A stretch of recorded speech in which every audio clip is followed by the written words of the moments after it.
Okay, part two on the medic bag. This is the Voodoo Tactical medical bag. It's also very similar in design to the Blackhawk Stomp. Been a little bit of discussion in some forums about the Voodoo versus the Stomp. As far as I'm concerned, they're both import mid-quality bags. Okay, it's not Eagle, it's not London Bridge, it's not Spec Ops brand, it's not a light fighter raid with a medical insert. Okay, so everybody get off the high horse. Blackhawk isn't high-end gear either, and so I would consider this about equal to Blackhawk, and a little bit below Tac Force, but Tac Force is not currently selling their medical bag that I know of.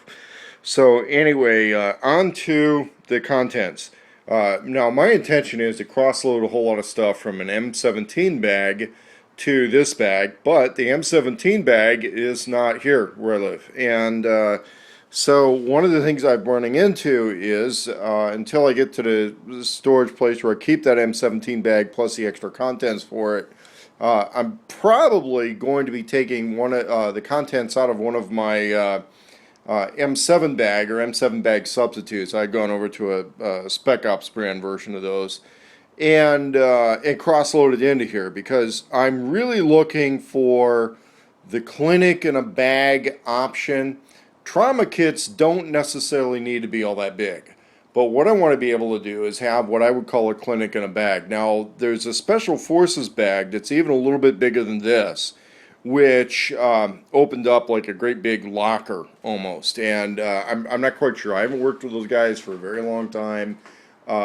I don't remember the designation for the bag, but I believed it was made by Eagle.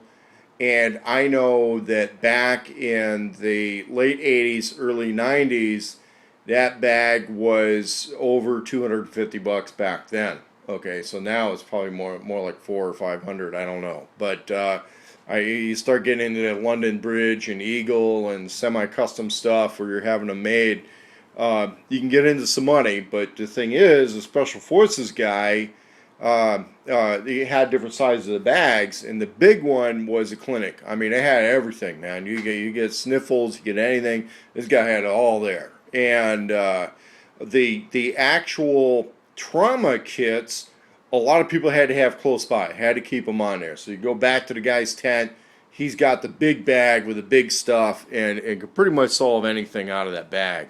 On a trauma kit, though, yeah, they're smaller, they're lighter, and you're going to have them with a guy who's real close to where the trauma might happen, such as the work site, the shooting range, on the combat mission.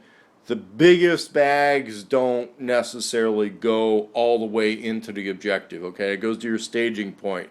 For this bag right here, I'm looking at bug out situation, bug in situation. I want to have everything organized. So it's a lot of medicine cabinet stuff, and I wanted to fill it up. I wanted to subsidize, make it kind of like, not subsidize, but supplement what's going on with my M7, my M17 bags.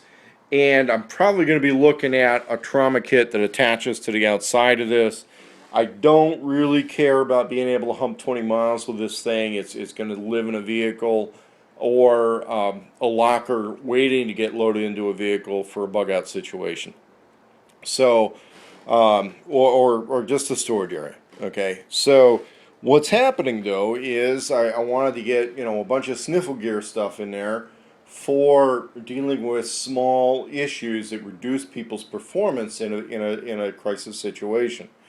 And in that, I just went to the dollar store and I'm thinking, well, there's a lot of stuff that's not included with regular first aid kits. Like you could buy a version of this for about 400 bucks that's fully stocked. But there's a lot of stuff that's not included in those fully stocked kits because they got to sit for a long time. And the way the packaging works on a lot of that stuff and the expiration dates that work on a lot of that stuff, you can't have it sitting in store inventory for 2 years. And then you're selling it to a customer who's buying it, goes through the stuff and starts finding items which are close to date. Okay, so a lot of what you're going to get in the fully stocked bag, and Voodoo Tactical's done a really smart thing with their fully stocked version in they're still living room in the bag, okay? They're living room for other stuff. So, all I did is I went to the local grocery store and a dollar store. I spent about 70-ish dollars on stuff to throw in here before I get to the trauma bags and the other first aid kits where I'm going to be cross-loading a lot of things like the Ashman chest dressings, the quick clot, the airways, and all of that. And next thing I knew, I figured out that this thing was starting to get full. But the way the organization works on the inside, here's how it goes. And I'm just going to go through a few things item by item. Hopefully we're going to keep the video length, not going to go up the nut and fancy style, but I'm going to go through my philosophy on a lot of this, okay? Bandages, I got a lot of different styles of bandages, and I want to be able to see it when I open this thing up. So, bandages go in these little mesh pouches. One of the problems with these mesh pouches, it's kind of a plus and a minus, you can't get around it, is, nothing here is waterproof. If you open this bag up in the rain, you can start to contaminate a lot of other stuff. Because these bandages come in boxes, not waterproof bags. So what's going to happen on a future project, I'm going to break out the seal-a-meal, I'm going to break out the little seal-a-meal bags, and I'm going to make sure my hands are really clean, everything's as clean as I can reasonably be. I'm going to repackage and cross-load a lot of these bandages into waterproof bags, okay?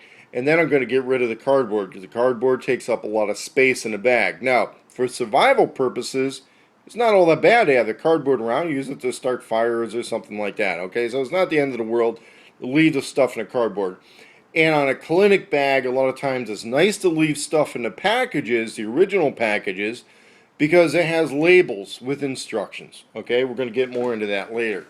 Over on this side, I've got pouches back here. I've got a long zippered thing back here. Now, the long zippered thing, my understanding, is intended for some sort of a splint arrangement and some other stuff. When I get to my M17 bags and the supplies for those, I'm going to be cross-loading some of that in there. So I left that empty, but a lot of stuff comes up to date. A lot of snivel gear, camp comfort gear, something that somebody needs. I'm going to load into here because it's just stuff that you want to be able to address. You want to be able to solve a problem and get everything moving on to the next thing. So here I got the big hand cleaner, okay? Now I got a big hand cleaner, and then somewhere in here, I think it was in here, in my dressing preparation kit, I got a smaller hand cleaner. So yeah, there is a redundancy, there is a little backup stuff. I got the Vicks rub. Okay, now here's the thing. A lot of people got those ammonia inhalers, okay, and I got some too. I got to go through the other gear and find them. But the Vicks rub isn't half bad for some of that kind of stuff. You want to bring somebody up a little bit more consciousness, not bad, okay? It's not as strong. It's not going to work as well, but it's... somebody's getting a little groggy and goofy and you want to kind of keep them a little more conscious, this does work. And then, of course, if they got the snivels, they got some other issues, you put this on there. Yeah, it makes your chest feel a certain way, but it's mainly so you get that stuff kind of breathing into you. And so it's a good thing to have in your clinic kit. It's just not something you're going to carry in a trauma kit, okay? Now, wound irrigation and pre-dressing treatment. Okay, a lot of time people get hurt by something that's dirty or in a dirty environment. And that's where a lot of times in the training I had, we had to look at wound irrigation. Now, there's a couple of things you can use for that. One, saline solution out of your IV bags. Okay, you clip a little corner off, use that to irrigate and clean all the shit out of the wound as best you can before you dress the wound. And that, because you really don't want to be trapping dirt and crap and possibly toxic stuff inside of a wound. Okay, so we want to be able to irrigate and clean a wound before dressing. One of the things that we found out actually works well for that is this feminine wash stuff. Now there's douche that's got even flavor, scent type stuff in there. You want to get the unscented stuff, okay? And this and the saline solution, the mild saline solution stuff to use for cleaning eyeglasses. The thing is, this comes in kind of a flat container. fit really well in a bag, so I grabbed this. Dollar store item, $1. Um, Now, foot powder and foot spray, normally I'd like to get a physically smaller container of this stuff. Again, it's one of those comfort issues a lot of your snuffy troops aren't going to remember to bring. And experienced troops going to have this stuff around. But you know, a lot of people aren't thinking about it. They won't have it with them. It's a good idea to have it in a clinic bag, and you know, you'll end up taking it out, passing it around. For $1, I'm going to keep this in a clinic bag. The team knows we've got it. We've got some cold medicine, a lot of stuff, winter environment. Americans in general are accustomed to living in comfort. Okay, Americans in general may not have their immune systems tuned to outdoor wilderness living, and you catch colds real easy. Okay, so we got some cold medication. I think one of these is an allergy type. Yeah, allergy treatment. Okay, this is for people who maybe aren't accustomed to being out in the woods, not accustomed to being out in the wilderness. We want to treat all those things in order that people are going to have higher levels of personal performance under circumstances which they may not be used to. Here we've got a relief stick thing. This is like for muscle ache type stuff. It's okay, but I'm going to have it around. I'll be honest with you, this stuff doesn't do much for me. Almost a placebo, but for those that can help, we're going to have it in the bag. I've got a flashlight. We use this various purposes. There's a guy, Analytical Survival. He keeps like a half dozen flashlights in his medic bag. I'm going to keep maybe 2. Energy shot stuff. You get this larger container of it. You can kind of break this down into thirds. Sometimes somebody's been fatigued, they're drowsy, they're down. We need to get them back up. I don't want to be serving methamphetamine out in the field the way some medics have in some units. But, you know, something to get somebody back up a little bit that works right away. This stuff does a trick. The other thing you can do is you can get some weaker pills like, I don't know, Stack or 2. Some of the federal-based stuff is no longer legal in the U.S., but they have substitutes on that. And some of those actually can get pretty strong. And what somebody runs into is they're taking 2, 3, 4 of those, and they're like, hey, it didn't work, hey, it didn't work, and then whammo, it hits them. Because that stuff takes a little while to take effect, and then they're all fucked up and jittery and goofy, and you got reduced performance instead of increased performance. So I kind of like using this stuff. And then we've got a lot of other gels and creams and rubs. The muscle rubs, the hydrocortisone, the first aid cream, really good stuff to put in under a scraping type wound, and then put the bandage over this stuff. Really good for that. The scar gel, this one's kind of like a vitamin E stuff that helps reduce. Really good for scrapes. Okay, that's a lot of scrape type stuff where you want to reduce scarring, you want to be able to get them healed. And again, we're going to clean that before we bandage it. This one right here is kind of a specific type of immediate painkiller. This is a numbing agent. And, you know, you can sometimes put this on something before doing other types of treatments. But, you know, a guy got a chipped tooth or a toothache or something's going on, you want to have that around. The military, for whatever reason, has gotten really, really stingy about painkillers. Our situation, we want to be able to deal with that. If you got something, we're going to deal with it. I don't think this is a gateway drug to heroin, okay?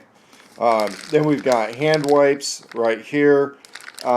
These are facial wipes. I kind of like these for cleaning stuff off. Again, you get this from the kind of like the feminine side of a drugstore or something like that. They're for removing makeup, but they're also good for getting other shit around some area, away from an area that you're going to be bandaging. Also, if you're changing bandages on somebody, you want to get the other bandage glue and other shit off their skin. This is really good for that. We got Q-tips, again, for kind of cleaning areas out so they can be examined or bandaged. Eyeglass repair kit. It's quasi-medical. I know this looks like maintenance, but you know, it's quasi-medical. Somebody's eyeglasses got damaged or something, maybe we can repair them in the field. Razors, again, you get some hairy people out there, and a bandage isn't going to stick or work right unless we can kind of get some of that hair away from the area that we're bandaging. So I keep some disposable razors in the kit. Also, you know, in medical treatment, a lot of times hygiene's an issue. We're going to keep some soap around. And I'm not keeping it in a reusable soap dish. Once we open this and we set up a little washing station near the medic area, that doesn't get repackaged. That just stays a disposable item. We're not going to be putting that soap back in our stuff and risking any sort of recontamination of our gear. Once it comes out, it's not likely to go back into the bag.